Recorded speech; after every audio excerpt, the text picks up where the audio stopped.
نهج حياة جئنا تبصرة عن كل ضلال أعددنا بضع رسالات تحمل نورا للأجيال معنا نهج حياة جئنا تبصرة عن كل ضلال أعددنا بضع رسالات تحمل نورا للأجيال ولكي لا ننطفئ هلموا كي نحيي فينا الآمال نزرع.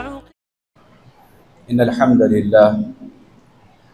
لله نحمده ونستعينه ونستغفره ونؤمن به ونتوكل عليه ونعوذ بالله من شرور أنفسنا ومن سيئات أعمالنا من يهده الله فلا مضل له ومن يضلل فلا هادي له وأشهد أن لا إله إلا الله وحده لا شريك له وأشهد أن محمدا عبده ورسوله أرسله بالحق بشيرا ونذيرا أما بعد فإن خير الحديث كتاب الله وخير الهدي هدي محمد صلى الله عليه وسلم وشر الأمور محدثاتها وكل محدثة بدعة وكل بدعة ضلالة وكل ضلالة في النار. أعوذ بالله السميع العليم من الشيطان الرجيم. بسم الله الرحمن الرحيم. وَلَقَدْ خَلَقْنَا السَّمَاوَاتِ وَالْأَرْضَ وَمَا بَيْنَهُمَا فِي 6 أيام وَمَا مَسَّنَا مِن لُغُوبٍ فاصبر على ما يقولون وسبح بحمد ربك قبل طلوع الشمس وقبل الغروب ومن الليل فسبحه وأدبار السجود واستمع يوم ينادي المناد من مكان قريب يوم يسمعون الصيحة بالحق ذلك يوم الخروج إنا نحن نحيي ونميت وإلينا المصير يوم تشقق الأرض عنهم سراعا ذلك حشر علينا يسير نحن أعلم بما يقولون وما أنت عليهم بجبار فذكر بالقرآن من يخاف وعيد.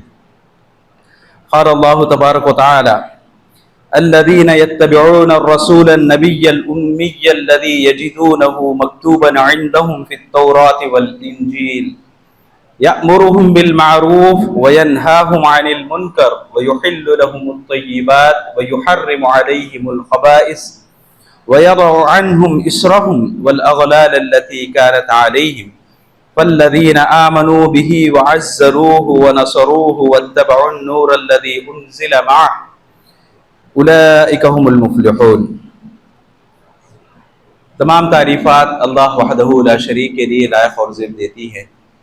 درود و سلام کا نزول ہو تمام نبیوں پر، تمام رسولوں پر، خاص کر آخری نبی محمد صلی اللہ علیہ وسلم پر، صحابہ اکرام پر، آپ کے اہل و عیال پر. میرے دینی بھائیوں، آج کا خطبہ جمعہ انشاءاللہ سورہ اعراف کی 150 پر 7ویں آیت، اسی آیت کے تحت رہے گا انشاءاللہ. 157 آیت نمبر. اس میں اللہ تبارک و تعالیٰ کیا باتیں بتاتا ہے، کیا کچھ ہم لوگوں کے لیے اپنی زندگی میں لاہے عمل ہونا چاہیے، اپنی زندگی کو ہم کس نہج پر، کس طرز پر چلائیں، یہ ساری باتیں اس آیت کے اندر بتایا ہے اللہ تعالیٰ نے. اس آیت سے پہلے اسی سورے میں اللہ تبارک و تعالیٰ موسیٰ علیہ السلام کے بارے میں بتاتا ہے کہ موسیٰ علیہ السلام طور کے پہاڑ پر اللہ تبارک و تعالیٰ کے احکامات لے رہے تھے، اور ادھر قوم کے اندر قوم کا ایک آدمی جس کا نام سامری تھا، وہ قوم کے لوگوں کو بہکا کر، سیدھے راستے سے ہٹا کر شرک اور پچھڑا کی پرستی کی طرف لگا دیا تھا. گائے کو بچے کو بنا دیا. جو بھی لوگوں کے پاس پیسہ تھا، پتل کا سامان وہی پیسہ تھا، تو پیسے کی پوجا کروانا شروع کروا دیا. ایسا جب چل رہا تھا ماحول، تو موسیٰ علیہ السلام کوہ طور سے آئے، دیکھا قوم کو شرک کرتے ہوئے، تو جو تختیاں لے کر آئے تھے توریت کے، نیچے پھینک دیے وہ اللہ تعالیٰ غصے کی وجہ سے کہ میں نہیں رہتے وقت، میری غیر موجودگی میں تم تم لوگوں نے کیا کام کر ڈالا؟ اللہ کو چھوڑ کر اس کی جگہ پر غیر اللہ کو تمہیں پوجا کرنا شروع کر دی۔ اتنا غصہ تھا کہ ہاتھ میں کیا چیز ہے وہ تک دھیان نہیں دیے، نیچے گرا دیے اور سیدھے ڈائریکٹ ہٹائی۔ اتنی سختی کے ساتھ موسیٰ علیہ السلام کا رویہ تھا کہ سورۃ طٰہٰ میں اللہ تبارک و تعالیٰ بتاتا ہے کہ ہارون علیہ السلام نے کہا یبن ام لا تأخذ بلحیتی ولا برأسی انی خشیت ان تقول فرقت بین بنی اسرائیل، کہ سر کے بال پکڑ کر تجھے ذمہ داری دیا تھا کہاں تک نبھایا بول کے جھنجھوڑنا شروع کر دیے موسیٰ علیہ السلام۔ ہارون علیہ السلام بولتے ہیں اے میرے بھائی میرے سر کے بال چھوڑ دو، میری داڑھی کو کھینچنا چھوڑ دو۔ ان لوگوں کو شرک میں مبتلا دیکھ کر میں سدھارے بغیر رہنے کا ایک ریزن تھا، وہ یہ تھا کہ میں قوم کے لوگوں کو سمجھانے کے لیے گیا تو دو بیچ میں ڈیوائیڈ ہو گئے، ایک میرا ساتھ دینے والے، ایک سامری کا ساتھ دینے والے۔ آپس میں مسلمانہ لڑ لیتے رہنا یہ میرے کو پسند نہیں آیا۔ ان تقولا، کہیں ایسا نہ ہو کہ تم آنے کے بعد مجھ سے کہو گے فرقت بین بنی اسرائیل، کہ بنی اسرائیل کے درمیان تفرقہ ڈال دیا کیا ہارون؟ تجھے ذمہ داری دیا تھا میں، یہ ذمہ داری ایسے ہی نبھائی جاتی ہے کیا کہ آپس میں لڑوائیں، مسلمان آپس میں ایک دوسرے کے دستوں گریبان ہو جائیں؟ یہ میرے اوپر نہیں اٹھنا انگلی، اس واسطے میں دیکھ کر بھی خاموشی اختیار کیا۔ حالانکہ میرے ساتھ دینے والے تو بہت پرجوش تھے، ان کو تھوڑی دیر کے لیے بھی چھوڑ دیتا تو جان لے لیتے ان کی، جھگڑا ایسا ہونے والا تھا۔ لیکن مسلمانوں میں جھگڑا یہ اچھی چیز نہیں ہے، اس واسطے میں شرک ہوتا ہوا دیکھ کر بھی خاموشی اختیار کر لیا۔ مسلمان متحد رہیں، فرقوں میں بٹ کر نہ رہیں، اس واسطے ایک گناہ کو بھی برداشت کر لیا، بلکہ ہارون علیہ السلام بتا رہے ہیں۔ تو موسیٰ علیہ السلام اللہ تبارک و تعالیٰ سے التجا کرتے ہیں تو اللہ تعالیٰ کی جانب سے حکم آتا ہے کہ بِاتِّخَاذِكُمُ الْعِجْلَ وَتُوبُوا إِلَىٰ بَارِئِكُمْ فَاقْتُلُوا أَنفُسَكُمْ، ایک دوسرے کو قتل کرنا۔ جتنے بھی لوگ شرک کرے تھے ان کو توبہ نہیں تھی ہماری طرح کہ ہم اللہ کے دربار میں ہاتھ اٹھا کر بولیں کہ اللہ اب تک کی زندگی شرک کی تھی معاف کر دے، تو اللہ تبارک و تعالیٰ معاف کر دیتا۔ لیکن بنی اسرائیل کے معاملے میں معافی کا مطالبہ ایسے تھا کہ قتل کرنا، جیسے امت محمدیہ میں شادی شدہ انسان زنا کرے تو اس کی توبہ کیا ہے؟ قتل، وہی توبہ ہے، بیٹھ کر معافی مانگنے سے معافی نہیں ہوتی ہے، اس کو سنسار کرنا ہے، تو سنساری ہی اس کی توبہ ہے اصل میں۔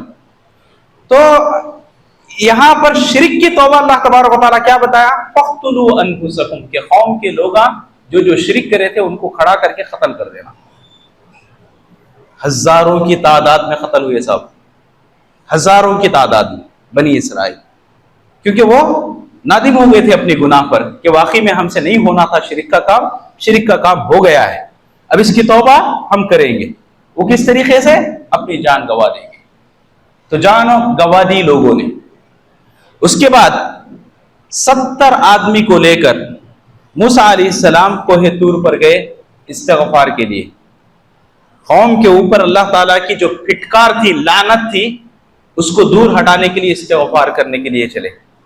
تو وہاں پر موسیٰ علیہ السلام اللہ تعالیٰ سے دعا کرتے ہیں وَاكْتُبْ لَنَا، اے اللہ ہماری توبہ تو تو نے قبول کر لی ہے، فی هذه الدنیا، ہمارے لیے مقدر کر دے، لکھ دے، وَاكْتُبْ لَنَا، ہمارے لیے لکھ دے، فی هذه الدنیا حسنہ، اس دنیاوی زندگی میں حسنہ، بھلائی کو، وفی الآخرہ، اور آخرت میں بھی بھلائی کو لکھ دے۔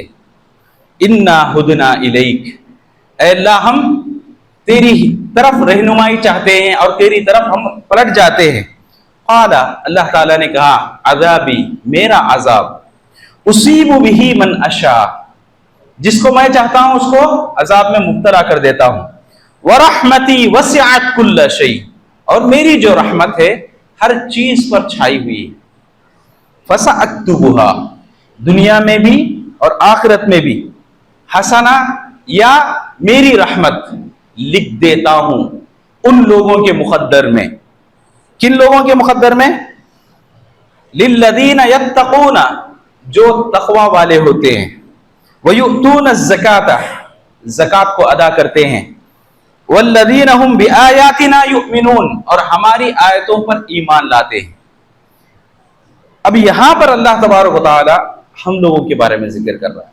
جس آیت کے بارے میں بتایا کہ 157 آیت اسی کے تحت خطبہ جمعہ چلنے والا ہے، تو وہ آیت یہاں سے چالو ہوتی ہے کہ اللہ تعالیٰ بتا رہا ہے کہ میری رحمت ان لوگوں کے مقدر میں ہے۔ کن لوگوں کے؟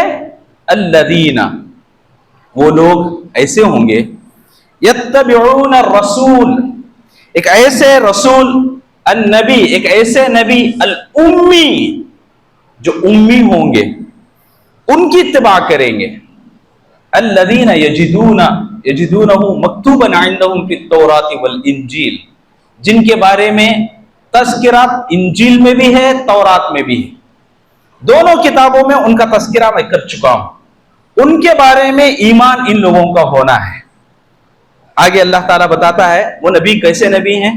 یأمرہم بالمعروف، لوگوں کو بھلائی کا راستہ دکھائیں گے، وینہاہم عن المنکر، برائی کے راستے سے روکیں گے، ویحل لہم الطیبات، پاکیزہ چیزوں کو ان کے لیے حلال کر دیں گے، ویحرم علیہم الخبائث، اور جتنے بھی غلیظ ناپاک چیزیں ہیں یہ حرام کر دیں گے، وَيَضَعُ عَنْهُمْ إِسْرَهُمْ، اور ان کے اوپر جو کچھ بوجھ تھا وہ سارے بوجھوں کو ہٹائیں گے، وَالْأَغْلَالَ الَّتِي كَانَتْ عَلَيْهِمْ، اور وہ تمام طوق نکال پھینکیں گے جو ان کے گلے کو جکڑ کے رکھے ہیں۔ تو اللہ تبارک و تعالی محمد صلی اللہ علیہ وسلم کی تعریفات پیش کر رہا ہے کہ نبی ہیں، رسول ہیں اور امی ہیں، پڑھنا لکھنا نہیں آتا ہے۔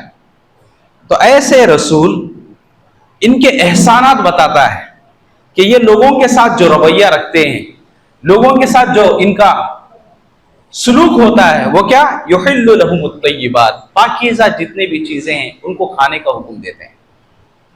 پاکیزہ چیزیں جو بھی ہم کھا رہے ہیں، کھانوں کے لحاظ سے، پکوانوں کے لحاظ سے، یہ ساری چیزیں لگے ہاتھوں یہ بھی بتا دیں کہ محمد صلی اللہ علیہ وسلم ایسی چیزیں ہی بتائے ہیں جس کے کھانے سے ہماری صحت بنتی ہے۔ چاول کے بارے میں کبھی نہیں بتایا اللہ کے نبی صلی اللہ علیہ وسلم، چاول کھانا چاہیے، جس کو کھا کر آج بندہ کیا ہے؟ شوگر پیشنٹ بنتا ہے، جس کو کھا کر انسان کا پیٹ سامنے ہو جاتا ہے، جس کو کھانے کی وجہ سے انسان کے اندر گلوکوز کی مقدار بہت زیادہ بڑھ جاتی ہے۔ اللہ کا شکر منائیں، اللہ کے نبی صلی اللہ علیہ وسلم ایک مرتبہ بھی چاول کھا کے رہتے تو ہم علماء کیا ہے؟ چاول کھانا سنت ہے بول کر باقاعدہ چاول 20 یعنی 3 ٹائم روز کھاؤ، یہی بات بول دیتے۔ لیکن اللہ کا لاکھ لاکھ شکر ہے کہ اللہ کے نبی صلی اللہ علیہ وسلم چاول نہیں کھائے، جس کے نقصانات بہت سارے ہیں۔ آدمی پھول جاتا ہے صاحب، صرف طاقت بولنے کا کچھ نہیں رہتا، پیٹ بھر دیا گیا بس۔ اللہ کے نبی صلی اللہ علیہ وسلم ایسی چیزیں کھائے ہیں، کھجور، زیتون، اور گوشتوں میں بھی بہترین سے بہترین ایسی چیزوں کو اللہ کے نبی صلی اللہ علیہ وسلم اپنائے ہیں جو پاکیزہ بھی ہیں اور مفید بھی ہے ہماری باڈی کے لحاظ سے، ہاضمہ کے لحاظ سے، صحت کے لحاظ سے۔ تو ایسی تمام چیزیں حلال قرار دی، اور اس کے بعد وَيُحَرِّمُ عَلَيْهِمُ الْخَبَائِث، جتنے بھی غلیظ چیزیں ہیں ساری چیزوں کو حرام قرار دی۔ غلیظ چیزیں کیا ہیں؟ ہم میں سے ہر کوئی جانتا ہے، شراب ام الخبائث ہے، خبیثوں کی ماں شراب ہے، اور اس سے ریلیٹڈ بہت ساری چیزیں ہیں جو انسان کو نشہ آور بناتی ہیں اور بدبودار ہوتی ہیں۔ جب ان چیزوں کو اپنایا جائے تو بازو کھڑنا یا سامنے کھڑ کے بات کرنا پسند نہیں کرتا انسان۔ ایسی تمام چیزیں اللہ کے نبی صلی اللہ علیہ وسلم حرام قرار دیے، جس سے انسان کو نقصان ہوتا ہو، جس کے استعمال سے انسان نقصان کے حوالے ہو جاتا ہو، ایسے تمام چیزوں کو حرام قرار دیے۔ وَيَضَعُ عَنْهُمْ إِسْرَهُمْ، اور جو بوجھ رکھ لے کے بیٹھے ہیں وہ سارے بوجھ نکال دیے۔ اب بوجھ کیا ہے بھائی؟ ایک آدمی گھر بنایا، کچن روم ایک طرف، ادھر کی دیوار نیچے کر دیا، ادھر کی دیوار بڑی اونچی کر دیا، فوراً بولنے والے بولے واسطو ٹھیک نہیں ہے تمہارا، جس کی وجہ سے مصیبت آ رہے۔ تو اللہ کے نبی صلی اللہ علیہ وسلم یہ ایسی ذہنیت کو نکال دیے کہ نفع نقصان کا مالک صرف اللہ ہے، ایسا دیوار نیچے کرنے سے یا اونچی کرنے کی وجہ سے، واستو ٹھیک کرنے کی وجہ سے تمہارا سب کچھ ٹھیک ٹھاک چلے گا، ایسی بات نہیں ہے۔ تو ایک بوجھ تھا انسان پر کہ بڑے ادمیاں بول رہے ہیں، یہ ادمیاں بول رہے ہیں، وہ ادمیاں بول رہے ہیں، اس وجہ سے باہر نکل رہا ہے انسان، بلی سامنے سے گزر گئی فوراً بیٹھ گئے، چھینک آ گئی فوراً بیٹھ گئے، پھر واپس گھر کو چلے گئے، پانی پی لیے، نہ جانے ایسے کیسی خرافاتی باتیں انسان لے کر ایک بوجھ محسوس کر رہا تھا۔ بات کیا تھی؟ میرے باپ داداؤں نے کہا ہے، وہ لوگ کرتے تھے ایسا۔ واقعی میں وہ لوگ جب نکل رہے تھے تو کوا پکارنے کی وجہ سے نقصان ہو گیا ان کو، ایکسیڈنٹ ہو گیا ان کو، ویسا میرے ساتھ ہوتا ہے کیا؟ یضع عنہم اسرہم، جو بوجھ اٹھا کے رکھے تھے سارے بوجھوں کو ہٹا دیے۔ ایسا کچھ بھی نہیں ہے، سب کچھ اللہ کے ہاتھ میں ہے۔ کسی کو کچھ نہیں دیا اللہ تعالیٰ، نہ بلی میں طاقت ہے وہ، اور نہ ہی کوے میں طاقت ہے وہ، نہ ہی گھگو گھٹ لگوا میں طاقت ہے وہ، کسی میں نہیں ہے، سب کچھ اللہ تبارک و تعالیٰ کے ہاتھ میں ہے۔ اور دوسرے رسم و رواج بھی دیکھ لیں، ایک انسان جو اپنی زندگی بتاتا ہے ازدواجی زندگی، لوگ طرح طرح کی باتیں نکالیں، ایک مرتبہ طلاق ان کو 3 مرتبہ بول دیا ایک ہی وقت میں تو طلاق ہو گیا، کون بولے ایسا؟ ایک بوجھ ہے انسان کی زندگی میں کہ میں 3 طلاق بول کے میری بیوی کو بول دیا ہوں، کیا وہ حقیقت میں قبول ہو جاتا یا نہیں؟ تو اللہ کے نبی صلی اللہ علیہ وسلم راستہ بتائیں کہ 3 طلاق دیا انسان تو دینے کے وقت اس کی حالت کیا تھی؟ کیا غصے کی حالت میں تھا؟ ایکسپٹ نہیں۔ زبردستی فورس تھا؟ ایکسپٹ نہیں۔ انسان اپنی وجہ سے اپنی طرف سے نہیں بولا، دوسروں کے بہکاوے میں آ کر بولا، ایکسپٹ نہیں۔ ایسے بہت ساری چیزیں ہیں۔ یضع عنہم اسرہم، جس کو بوجھ بنا کر انسان زندگی بتا رہا ہے، ایسے سارے بوجھوں کو نکال ہٹا دی۔ والاغلال التي كانت عليهم، بہت ساری ایسے رسم و رواج جس کو لے کر انسان کئی دنوں سے چلتا آ رہا تھا، وہ سب کو توڑ پھوڑ کے رکھ دیے۔ اب اس کے بعد اللہ تبارک و تعالیٰ محمد صلی اللہ علیہ وسلم کی صفات بتانے کے بعد ہم لوگوں کو مخاطب کرتا ہے، ہم لوگوں سے بتاتا ہے فالذین آمنوا بہ، جو کوئی ان کے اوپر ایمان لاتا ہے، وعزروہ، ان کا احترام کرتا ہے، ونصروہ، اور ان کی مدد کرتا ہے، واتبعوا النور الذی انزل معہ، اور اس نور کی اتباع کرتا ہے جو اس کے ساتھ اتارا گیا ہے، اولئک هم المفلحون، یہی لوگ کامیاب ہونے والے۔ اب ایک ایک بات پر چلتے ہیں۔ فالذین آمنوا، کہ جو لوگ اس نبی پر ایمان لاتے ہیں۔ اب ایمان لانا آپ صلی اللہ علیہ وسلم پر یہ 2 طرح کا ہے، ایک زبانی ہے اور ایک دل سے اقرار کرنا اور پوری زندگی میں اس کو لاگو کرنا۔ زبانی لحاظ سے ہر مسلمان محمد صلی اللہ علیہ وسلم کا متبع پیروکار، ان پر ایمان لانے والا زبانی لحاظ سے، لیکن اپنی زندگی میں کیا آپ صلی اللہ علیہ وسلم کے احکامات کو لاگو کرتا ہے؟ کیا اپنی پوری لائف میں ہر کام، جو بھی کام کرنا چاہتا ہے اس کام میں آپ صلی اللہ علیہ وسلم کی دی گئی تعلیمات کے اوپر عمل کرتا ہے؟ کیا یہ اصل ایمان ہے؟ صحیح بخاری صحیح مسلم دونوں نے مل کر یہ حدیث بیان کی ہے، واللہ، اللہ کی قسم، لا یؤمن احدکم، تم میں سے کوئی آدمی ایمان والا ہو ہی نہیں سکتا، حتی، اس وقت تک جب تک کہ یکون ہواہ، اس کا دل مکمل طریقے سے ہو جائے، طبعاً، تابع، فرما بردار، مطیع، لما جئت بہ، جو چیزیں میں لے کر آیا ہوں اس کے۔ گویا کہ انسان اپنی اطاعت، فرما برداری پوری زندگی میں اس کے کچھ بھی خواہشات ہوں وہ سب اٹھا کے بازو رکھ دیں، سیدھے سیدھے اللہ کے نبی صلی اللہ علیہ وسلم کی اطاعت پر اپنے آپ کو لگا دیں۔ جیسے وہ بچی تھی، نوجوان بچی گھر کے اندر بیٹھی ہوئی، باپ دروازے کے پاس ہے، ماں بازو میں بیٹھی ہوئی ہے، باپ باہر دروازے کے، ایک کالے کلوٹے ہونٹ جن کے موٹے موٹے، جن کا کوئی خاندان نہیں تھا، گھر نہیں تھا، کاروبار نہیں تھا، وہ آ کر بول رہے ہیں اللہ کے نبی صلی اللہ علیہ وسلم نے بھیجا ہے، میرا نام جلیبیب ہے، اللہ کے نبی صلی اللہ علیہ وسلم نے آپ کو سلام کہا ہے، اور ساتھ میں کہا ہے انکح ابنتک، تمہاری بیٹی کا نکاح میرے ساتھ کرو۔ تو وہ صاحب، یہ بچی کے باپ اندر آتے ہیں، ماں سے مشورہ کرتے ہیں، بیوی پوچھتی ہے گھر ہے کیا؟ نہیں۔ خاندان ہے کیا؟ نہیں۔ قبیلہ نہیں, کاروبار نہیں, رہتا کہاں ہے؟ مسجد میں بیٹھے رہتے ہیں. بھیجا کس نے؟ محمد صلی اللہ علیہ وسلم. تو آپس میں مشورہ یہ طے ہوتا ہے کہ بچی کو تو ایسے آدمی کے حوالے نہیں کریں گے. ابھی بولنے کے لیے جاتے ہیں, بیٹی روکتی ہے, پاپا رکیے, یہ مت دیکھیے کون آیا ہے, یہ دیکھیے کون بھیجا ہے. محمد صلی اللہ علیہ وسلم بھیجے. وما کان لمؤمن ولا مؤمنۃ, ایک ایمان والے کو اور ایک ایمان والی کو. وما کان لمؤمن ولا مؤمنۃ اذا قضى اللہ ورسولہ, جب اللہ فیصلہ کرے یا اس کا رسول فیصلہ کر دے, ان یکون لہم الخیرۃ من امرہم, کہ ان دونوں کے فیصلے میں اپنی مداخلت کرنے کی کسی بھی ایمان والے کو اجازت نہیں ہے. ان کا جو حکم ہے تسلیم کرنا ہے بس. یہ آیت پڑھ کے سناتی ہے بچی, یہ مت دیکھو آیا کون ہے, بھیجا کس نے ہے, اور ان کے فیصلے کے سامنے ہم کون ہوتے ہیں جو رائے پیش کر سکے. تو باپ جلیبیب رضی اللہ عنہ کو اندر بلاتے ہیں, بٹھاتے ہیں, اپنی بیٹی کا نکاح کرواتے ہیں اور بھیجتے ہیں. تو یہ حدیث مسند احمد کی ہے, بالکل صحیح حدیث ہے. جس کو گھر کاروبار کچھ بھی نہیں تھا, وہ صحابی باہر نکلنے کے بعد دوسرے صحابی ملتے ہیں, پوچھتے ہیں کون ہے خاتون, بولتے ہیں ابھی بھی نکاح کر لے کے آیا, میرے 2 گھر ہیں, ایک گھر آپ کو دے دیتا ہوں, لے لیجیے. مدینہ میں کھاتے پیتے خاندانوں میں شمار ہونے لگا جلیبیب رضی اللہ عنہ کا. وجہ کیا؟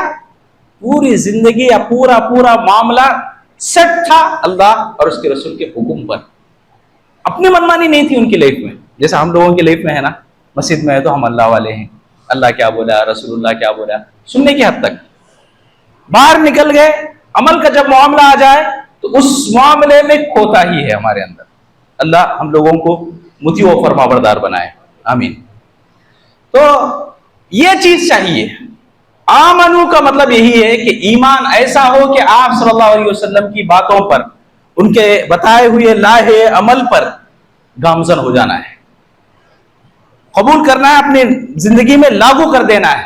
تو ایمان کا یہی مطلب ہوتا ہے. اور اللہ کے نبی صلی اللہ علیہ وسلم یہ بات بھی بتاتے ہیں, واللہ لا یؤمن, یہ بھی صحیح بخاری صحیح مسلم کی حدیث ہے, واللہ لا یؤمن, اللہ کی قسم کوئی آدمی مومن نہیں ہے. کب تک؟ حتی یحب, حتی اکون احب الیہ, یہاں تک کہ میں اس کے نزدیک اتنا محبوب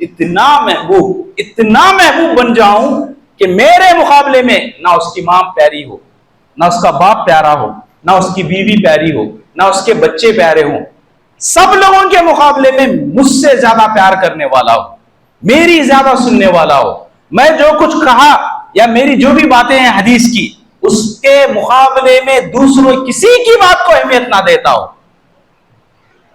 والناس اجمعین, سارے لوگوں کے مقابلے میں میرا مقابلہ بہت زیادہ اس کے نزدیک کا ہو. تو یہ معاملہ جب انسان کی زندگی میں رہے گا تبھی وہ ایمان والا ہے. اللہ کے نبی صلی اللہ علیہ وسلم بتاتے ہیں. تو اللہ کے نبی صلی اللہ علیہ وسلم پر ایمان لانے کا یہ حدیثوں کے ذریعے سے ہمارے کو حوالہ ملتا ہے کہ ایمان کیسا ہو. دوسری بات اللہ تعالیٰ بولتا ہے وَعَزَّرُوهُ, ان کا احترام کرے. ان کا احترام مطلب کیا ہے؟ سورہ حجرات میں اللہ تعالیٰ بولتا ہے یا ایھا الذین آمنوا لا ترفعوا اصواتکم, اے ایمان والو اپنی آواز کو اونچی مت کرو, فوق صوت النبی, نبی صلی اللہ علیہ وسلم کی آواز کے مقابلے میں. نبی صلی اللہ علیہ وسلم کی آواز جس نہج پر ہے اس سے گھٹو مت بولا کرو, اونچی آواز مت کرو. یا ایھا الذین آمنوا لا ترفعوا اصواتکم فوق صوت النبی. اور اس کے بعد اللہ تعالیٰ بولتا ہے کہ ان تحبط اعمالکم وانتم لا تشعرون, یہ کام کی وجہ سے, نبی کی آواز سے, اپنی آواز بلند کرنے کی وجہ سے تمہارے سارے اعمال کو اللہ تبارک تحبط برباد کر دے گا.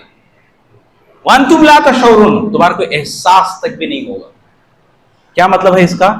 کہ محمد صلی اللہ علیہ وسلم کے بعد ان سے اونچی آواز, یہ عمل اتنا خطرناک ہے جس کی وجہ سے انسان جو کچھ زندگی میں کر کے رہتا سب برباد ہوتا ہے. اس ٹائم کو اللہ کے نبی صلی اللہ علیہ وسلم زندہ تھے اور صحابہ کرام کو یہ حکم دیا گیا تھا. اب اس ٹائم پر کیا ہے اس آیت کا معنی؟ مطلب اس ٹائم پر یہ ہے کہ جب کبھی ہم کسی بھی معاملے میں بات چیت کر رہے ہوں، گفتگو کر رہے ہوں، اگر کوئی یہ ساتھی بتا دے کہ اللہ کے نبی صلی اللہ علیہ وسلم کی حدیث ایسی ہے، تو انسان اس حدیث کے خلاف میں کچھ نہ کہے. میں نہیں مانتا، عقل کے خلاف ہے، نہیں چلے گا. اللہ کے نبی صلی اللہ علیہ وسلم انتقال کر گئے، اس وقت انصار اور مہاجرین ان دونوں کے درمیان اختلاف ہو رہا تھا. کس بات کو لے کر؟ امیر کس کو بنائیں. تو امیر خلیفہ منتخب کرنے کے بارے میں فیصلہ یہ ہو رہا تھا کہ انصار اپنی طرف سے ایک کو اور مہاجر اپنی طرف سے ایک کو امیر بنائے. تو فوراً ابو بکر صدیق آتے ہیں اور حدیث سناتے ہیں الائمۃ من قریش، کہ امیر جو بنے گا وہ قریش کے خاندان سے رہے گا، مہاجرین میں سے رہے گا. یہ بات آنے کے ساتھ ہی سب کے سب من بعن تسلیم کر لیے، اور ابو بکر صدیق رضی اللہ عنہ کے بات کے تحت مہاجرین میں سے امیر بنایا گیا. تو جب کبھی جھگڑے کا معاملہ ہو، مسئلہ ہو، تو اس وقت اللہ کے نبی صلی اللہ علیہ وسلم کی بات رکھی جائے تو کوئی کچھ نہ کہے. اگر کہتا ہے تو ایسی صورت میں وہ اس کے اعمال کو برباد کر لیتا ہے. ایسا کون تو بھی ہونا چاہیے انسانی زندگی میں، کیا بولتے ہیں، ایک سسٹمیٹک، کہ جس کے بارے میں کچھ کہا جائے تو فوراً انسان تسلیم کر لے. سعودی عرب میں آج بھی بدو لوگ خاص طور پر جھگڑا کرتے ہیں، تو آپ ان کے پاس جا کر بولیے یا ایھا الذین آمنوا صلوا علیہ وسلموا تسلیما، یا یہ آیت پڑھ دیجئے ان اللہ وملائکتہ یصلون علی النبی یا ایھا الذین آمنوا صلوا علیہ وسلموا تسلیما. تو بدو لڑائی چھوڑ دیں گے، درود پڑھ لیتے ٹھہر جائیں گے. گویا کہ جلتی ہوئی آنچ پر پانی ڈال دیا گیا. تو ایسا ہماری زندگی میں ہونا چاہیے کہ اپنی زندگی کو بغیر اسپیڈ بریکر کے نہیں چلانا ہے. اسپیڈ بریکر باقاعدہ ہونا چاہیے کہ انسان اپنی زندگی کے اندر ٹھہراؤ، یا کہاں پہ ٹھہرنا ہے کہاں پہ نہیں بولنے کی چیز ہونا چاہیے، ورنہ انسان کا بریک فیل ہو جائے گا، ایکسیڈنٹ کی وجہ سے تہس نہس ہو جائے گا. تو لائف کے اندر انسان کو چاہیے کہ محمد صلی اللہ علیہ وسلم کی جب بات آ جائے تو فوراً تسلیم کر لے. اپنی من مانی، اپنے خواہشات، اپنے باپ دادا کے بتائی ہوئی توجیحات، یہ ساری چیزوں کو پس پش ڈال کر محمد صلی اللہ علیہ وسلم کی بات ہے تو اسی فیصلے کو میں مانتا ہوں. وَعَزَّرُوا، اس کے بعد تیسری بات بولتا وَنَصَرُوا، ان کی مدد کرے. مدد دو چیزوں کے سلسلے میں چاہیے تھا آپ صلی اللہ علیہ وسلم کو. یہ ایک سورہ مائدہ میں اللہ تعالیٰ بولتا ہے یا ایھا الرسول بلغ ما انزل الیک، کہ جو کچھ میں اتارا ہوں اس کو تم عام کرو، پہنچا دو. فَإِن لَمْ تَفْعَلْ فَمَا بَلَّغْتَ رِسَالَتَهُ، یہ کام نہیں کریں گے تو آپ رسالت کو پورا کرنے والے نہیں بنیں گے. تو دعوتی میدان میں آگے بڑھنا ہے. عیسیٰ علیہ السلام نے کہا من انصاری الی اللہ، کون ہے جو میری مدد کرنے والا ہے اللہ کے لیے. قال الحواریون نحن انصار اللہ، حواری دھوبی لوگ، یہ لوگوں نے کہا کہ ہم آپ کا ساتھ دیں گے دین کی تبلیغ کرنے کے واسطے. تو ایک ساتھ یا نصر جو چاہیے وہ تبلیغ دعوت دین کے سلسلے میں. اور دوسرا اللہ تبارک و تعالیٰ سورہ حدید میں بتاتا ہے وَلِيَعْلَمَ اللَّهُ الَّذِينَ مَن يَنصُرُهُ وَرُسُلَهُ بِالْغَيْبِ. یہ بات سے پہلے ایک اور بات بولتا وَأَنزَلْنَا الْحَدِيدَ، کہ ہم نے لوہے کو اتارا ہے. یہ لوہے کو استعمال کرے ان لوگوں کے خلاف جو لوگ خاص طور پر اسلام سے دشمنی رکھتے ہیں، اسلام دشمن بن کر پروپیگنڈے بناتے ہیں. وہ بولتے ہیں نا اینٹ کا دو جواب پتھر سے. تو یہ لوگ بھی چاہیے کہ محمد صلی اللہ علیہ وسلم پر جب بھی حملہ ہو تو اس وقت ہتھیاروں سے لیس ہو کر ان کی مدد کی جائے، ان کو بچایا جائے اور دین اسلام کے لیے مر مٹنے والے بن جائے. تو یہ دو معاملے میں نصر بولنے کی چیز یا مدد بولنے کی چیز درکار تھی، جو دونوں کو بھی ماشاءاللہ صحابہ اکرام بہت بہترین انداز میں نبھائے. اور آخری بات اللہ تبارک و تعالیٰ کیا بتاتا ہے وَاتَّبَعُوا النُّورَ الَّذِي أُنزِلَ مَعَهُ أُولَٰئِكَ هُمُ الْمُفْلِحُونَ، کہ کامیابی انہی لوگوں کے مقدر میں ہے جو خاص طور پر آپ صلی اللہ علیہ وسلم کے اوپر ایمان لائیں گے اور آپ کی عزت کریں گے، احترام کریں گے، آپ کی مدد کریں گے، اور جو چیز اللہ کے نبی صلی اللہ علیہ وسلم لے کر آئے، کیا قرآن اور حدیث، اس کی اتباع کریں گے. کسی بھی معاملے میں قرآن اور حدیث کی بات آ گئی تو اس کی اتباع میں لگ جائیں گے. تو یہ چار کام کرنے والے اولئک هم المفلحون، کامیاب لوگ ہیں بولتا اللہ تعالیٰ. تو کامیابی اگر ہم چاہتے ہیں دنیا کے لحاظ سے ہو یا آخرت کے لحاظ سے، تو آپ صلی اللہ علیہ وسلم کے اوپر ایمان لانا ہے، عزت احترام کرنا ہے، آپ کی مدد بھی کرنا ہے، ساتھ میں جو تعلیمات آپ نے دی ہیں اس کی اطاعت و فرما برداری بھی کرنا ہے۔ یہ 4 چیزوں میں ابو طالب اللہ کے نبی صلی اللہ علیہ وسلم کے چچا 3 چیزوں کے اوپر پرفیکٹ تھے، مدد کرتے تھے، اپنے بھتیجے کا احترام بھی کرتے تھے، ساتھ میں آپ کے جو تعلیمات ہے اس کو عام کرنے واسطے جتنا ان کی طرف سے ہو سکتا تھا یہ بھی کرتے تھے، لیکن ایمان نہیں تھا ان کے پاس۔ وہ ایمان نہ ہونے کی وجہ سے جہنم جانا پڑا۔ تو یہ 4 چیزوں میں سے ایک چیز کو بھی فوت نہیں کرنا ہے۔ احترام میں کمی کریں گے تو سورہ حجرات کی آیت آپ کے سامنے بتایا، ان تحبط اعمالکم، اعمال پورے کے پورے برباد ہو جاتے ہیں احترام میں کمی ہے تو۔ نصروہ مدد کرنا، چاہے وہ جنگی لحاظ سے ہو یا دعوتی تبلیغ کے لحاظ سے ہو۔ اللہ کے نبی صلی اللہ علیہ وسلم کی ترمذی کی حدیث آتی ہے، ان قریب دور ایسا آئے گا کہ تمہارے اوپر جو حکمران رہیں گے تم پر ظلم و زیادتی کریں گے، اور اس کے بعد تم لوگ اللہ تبارک و تعالیٰ کے یہاں گڑ گڑاؤ گے، مدد کا مطالبہ کرو گے، حتیٰ کہ کعبۃ اللہ کا غلاف پکڑ کر رو رو کر اللہ تعالیٰ سے مدد مانگو گے، لیکن فلا یستجاب لکم، تمہاری کوئی دعا قبول نہیں کی جائے گی۔ کیوں؟ لتأمرن بالمعروف، جب تک تمہارے اندر دعوت دینے کا مزاج نہیں رہے۔ تو غیر مسلمان کو اسلام کیا ہے کو بتانا، یہ مزاج ہونا ضروری ہے۔ تو تیسرا کام بھی ضروری ہے، اور آخری کام وہی آپ صلی اللہ علیہ وسلم کے بتائے ہوئے تعلیمات کو اپنی زندگی میں لاگو کرنا ہے۔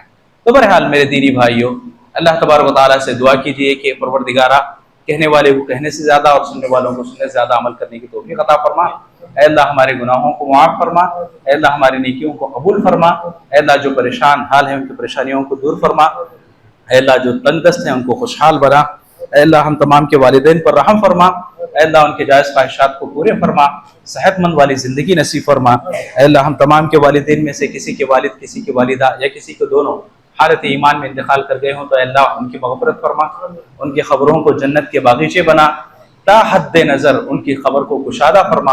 اے اللہ جب تک ہم لوگوں کو دنیا میں رکھ ایمان اور اسلام کی حالت میں زندہ رکھ، جب موت دے تو ایمان اور اسلام کی حالت میں موت دے۔ آمین یا ارحم الراحمین۔ بارک اللہ لنا ولکم فی القرآن ونفعنا وإیاکم بالآیات والذکر الحکیم، انہ تعالی جواد کریم ملک رؤوف رب حلیم۔